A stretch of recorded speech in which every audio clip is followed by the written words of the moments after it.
এই যন্তর মন্তর ঘরের মাধ্যমে যে সমস্ত রাজাকাররা মুক্তিযোদ্ধা হয়েছেন এবং যে সমস্ত মুক্তিযোদ্ধারা রাজাকার হয়েছেন তাদের ব্যাপারে কোনো তৎপর নেওয়া হবে কিনা, ব্যবস্থা গ্রহণ করা হবে কিনা। স্পিকার, আমি সম্পূরক প্রশ্ন হিসেবে যেটা করতে চাই তার আগে একটা ছোট্ট বিষয়। বিগত 17 বছরে আমাদের এই গুম খুন আয়নাঘরের পাশাপাশি আরেকটা ঘর ছিল মাননীয় স্পিকার। এটা হলো আমাদের হীরক রাজার দেশের যন্তর মন্তর ঘরের মতো একটা ঘর ছিল ফ্যাসিস্টের আমলে। যেরকম হীরক রাজার দেশের সময় ছিল যারা কৃষক বা যারা আপনার খুব হতদরিদ্র, তারা খাজনা দিতে পারছে না, ফসল নষ্ট হয়ে গেছে, তখন তারা যখন প্রতিবাদের জন্য হীরক রাজার কাছে আসতেন তখন তাদেরকে একটা যন্তর মন্তর ঘরে ঢুকিয়ে দেওয়া হতো মাননীয় স্পিকার।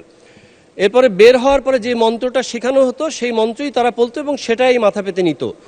তখন মন্ত্রটা শেখানো হতো, বাকি রাখা খাজনা মোটে ভালো কাজ না, ভরপেট নাও খাই রাজ কর দেয়া চাই, যায় যদি যাক প্রাণ হীরকের রাজা ভগবান।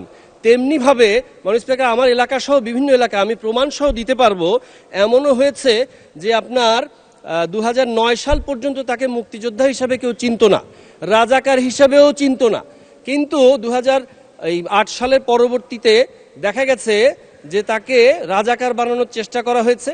আবার অনেকে আছে সত্যি সত্যি রাজাকার ছিলেন, কোনো এক অজানা কারণে তারা গ্রেপ্তার হওয়ার পরে এবং কিছুদিন পর দেখা গেছে তারা মুক্তিযোদ্ধা হিসেবে বের হয়েছেন মাননীয় স্পিকার। JBS holdings limited.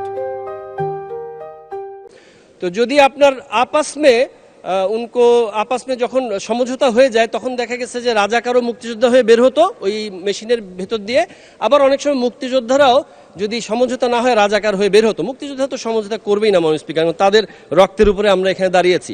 তো মাননীয় স্পিকার, আমি আপনার মাধ্যমে মাননীয় মন্ত্রী মহোদয়কে আমি প্রশ্ন করতে চাই, এই যে 17 বছরের ফ্যাসিস্টের আমলে এই যন্তর মন্তর ঘরের মাধ্যমে যে সমস্ত রাজাকাররা মুক্তিযোদ্ধা হয়েছেন এবং যে সমস্ত মুক্তিযোদ্ধারা রাজাকার হয়েছেন তাদের ব্যাপারে কোনো তৎপর নেওয়া হবে কিনা, ব্যবস্থা গ্রহণ করা হবে কিনা। ধন্যবাদ মাননীয় স্পিকার। মাননীয় মন্ত্রী। মাননীয় স্পিকার, আপনাকে ধন্যবাদ। আপনার মাধ্যমে মাননীয় সংসদ সদস্যকে ধন্যবাদ। মাননীয় স্পিকার, এই অমুক্তিযোদ্ধা যারা বিভিন্ন ভাবে তারা মুক্তিযুদ্ধের তালিকাভুক্ত হয়েছেন এ বিষয়ে মাননীয় সংসদ সদস্য বলেছেন।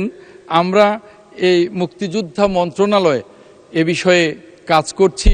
আশা করি যে খুব অল্প দিনের মধ্যেই এই ধরনের অমুক্তিযোদ্ধা যারা তন্তর মন্তর দিয়ে মুক্তিযোদ্ধার তালিকায় সন্নিবেশিত হয়েছেন, তাদের সন্তানদের চাকরি দিয়েছেন এবং তারাও নিজেরা বিভিন্নভাবে বেনিফিটেড হয়েছেন অবৈধভাবে, আমরা এই বিষয়গুলো নিয়ে কাজ করছি মুক্তিযোদ্ধা মন্ত্রণালয়।